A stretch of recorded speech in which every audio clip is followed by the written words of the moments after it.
Hello guys, magandang hapon. So for today's video guys is magkakaroon ako ng reaction sa mga trending experiment na social experiment na mga vlogger or na mga creator na trending dito sa Facebook. So ayan guys, dahil hindi ko naman ito magagawa sa aking sarili, so magre-react na lang tayo guys sa mga content nila. Sana lang ay hindi ako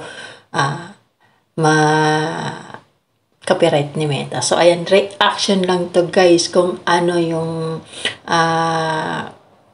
mga video na ginagawa nila. So, tara guys, panoorin natin guys. Samahan nyo ako at para din ho, magkaroon din ho kayo ng idea kung ano yung gagawin nyo na content. So, hindi naman sa gayahin nyo sila. So, kayo mag-create din kayo ng sarili nyong content. So, ayan guys, bye! Panoorin natin guys. Silent lang tayo.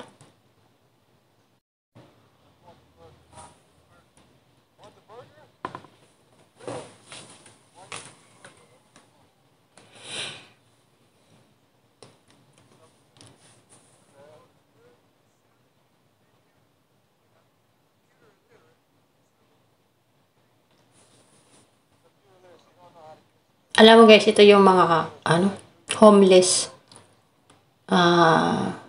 people dun sa street na ginagawa nila ng experiment kung ano yung magiging reaction. Kunyari, hindi naman kunyari, tutulungan nila o mayroon silang papipiliin sila versus pagkain at saka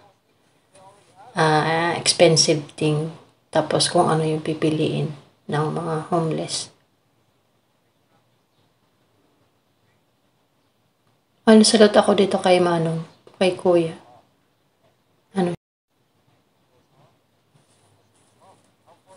Pakinggan nyo guys yung paliwanag ni Kuya. Kung bakit niya pinipili yung burger instead of yung mamahaling cellphone.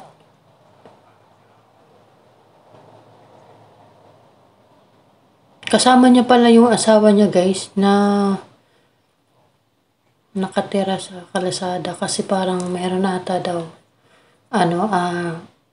tumulong sa kanila na lalaki na parang bibigyan daw siya ng trabaho, pero pagdating doon wala naman naibigay na trabaho, so wala silang choice kundi manatili sa kalsada.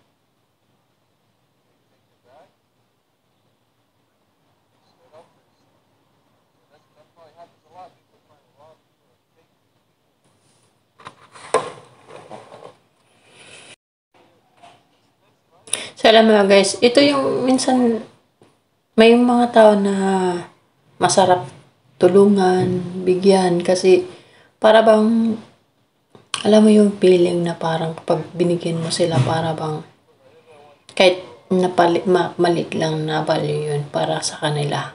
Yan o kinuha na ni Kuya. Hindi niya alam na pera yung naputol pa. Yun, tapos binigay niya lahat. So, yan, ganyan niya kung paano sila mag-experiment. Hindi sila masyadong emotional, pero alam mo yung feeling na talagang happy talaga siya, guys. So, ayan, guys.